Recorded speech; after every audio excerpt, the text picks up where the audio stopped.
ಓಂ ದ್ರಾಂ ದತ್ತಾತ್ರೇಯಾಯ ನಮಃ. ಓಂ ಐಂ ಹ್ರೀಂ ಶ್ರೀಂ ಲಲಿತಾಂಬಿಕಾಯೈ ನಮಃ.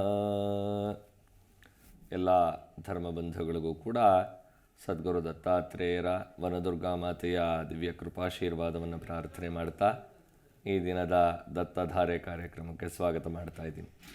ಬಹಳ ವಿಶೇಷ ಈ ದಿನ. ಮಾಘ ಮಾಸದ ಮೊದಲನೇ ಭಾನುವಾರ, ದ್ವಿತೀಯ ತಿಥಿ, ಹಾಗೆ ಶತಭಿಷ ನಕ್ಷತ್ರ ಇದೆ. ಬಹಳ ವಿಶೇಷವಾದ ಸಮಯ. ಮಾಘಾದಿ ಪಂಚಕಃ ಅಂತ ಹೇಳ್ತಾರೆ.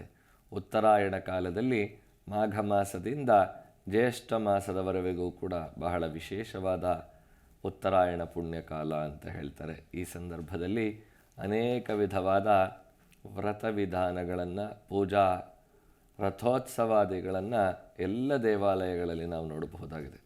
ಅದರಲ್ಲಿ ಪ್ರಥಮವಾಗಿ ಪ್ರಾರಂಭ ಆಗುವಂಥದ್ದೇ ವಸಂತ ಪಂಚಮಿ ಅಂತ ಹೇಳಿ. ಲಕ್ಷ್ಮೀದೇವಿ ಭೂಮಿಗೆ ಬಂದಂತಹ ಶುಭ ದಿನವನ್ನು ವಸಂತ ಪಂಚಮಿ ಅಂತ ಹೇಳಿ ಕರೀತಾರೆ. ಶ್ರೀಮನ್ನಾರಾಯಣ ಲಕ್ಷ್ಮೀದೇವಿಯನ್ನು ಅರಸ್ಕೊಂಡು ಭೂಮಿಗೆ ಬಂದಂತಹ ಶುಭ ದಿನ. ಹಾಗೆ ಅವರಿಬ್ಬರೂ ಸೇರಿ ಭೂಮಿಯಲ್ಲಿ ವಸಂತೋತ್ಸವವನ್ನು ಆಡಿದಂತಹ ಶುಭ ದಿನ ಅಂತ ಹೇಳಿ ವಸಂತ ಪಂಚಮಿ ಅಂತ ಕರೀತಾರೆ. ಆನಂತರ ಸುಬ್ಬರಾಯನ ಷಷ್ಠಿ, ನಾಗ ದೇವತೆಗಳಿಗೆ ಆರಾಧನೆ ಮಾಡುವಂತಹ ಶುಭ ದಿನ ಮಾಘ ಶುದ್ಧ ಷಷ್ಠಿ, ಕುಮಾರ ಷಷ್ಠಿ ಅಂತ ಕೂಡ ಕರೀತಾರೆ. ಆನಂತರ ಸೂರ್ಯನಾರಾಯಣನ ಒಂದು ವಿಶೇಷವಾದ ಪೂಜಾ ಕೈಂಕರ್ಯವನ್ನು ಮಾಡುವಂತಹ ದಿನ ರಥಸಪ್ತಮಿ. ರಥವನ್ನು ಏರಿ ಉತ್ತರದ ದಿಕ್ಕಿನ ಕಡೆ ನಡೀತಾನೆ. ಭಗವಂತನ ರಥ ಉತ್ತರ ದಿಕ್ಕಿಗೆ ಪಥ ಬದಲಾವಣೆ ಮಾಡಿದಂತಹ ದಿನ. ಮಕರ ಸಂಕ್ರಾಂತಿ ಆದರೆ ರಥದ ವೇಗವನ್ನು ಹೆಚ್ಚಿಸುವಂತಹ ಸಮಯ ರಥಸಪ್ತಮಿ. ನಮಸ್ತೆ, ಹೇಳಿ. ಒಂದು 10 ವರ್ಷ ಆಗಿದೆ, ಅದನ್ನು ಕೇಳಬೇಕಿತ್ತು. ಹೇಳಿಮ್ಮ. ಮಕ್ಕಳಾಗಿಲ್ಲ ಗುರುಜಿ, ಕೇಳಬೇಕಿತ್ತು. ಒಂದು 10 ವರ್ಷ ಆಯ್ತು.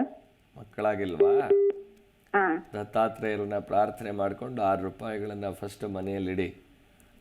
ನಂತರ ದತ್ತಪೀಠದಲ್ಲಿ ಬಂದು ಪಾದುಕಾ ಪೂಜೆ ಮಾಡಿಸಿ ದತ್ತನ ತೊಟ್ಟಿಲು ಸೇವೆ ಮಾಡಿಸ್ಕೊಳ್ಳಿ ತಾಯಿ. ಖಂಡಿತ ಒಳ್ಳೇದಾಗುತ್ತೆ. ಒಳ್ಳೇದಾಗ್ಲಮ್ಮ.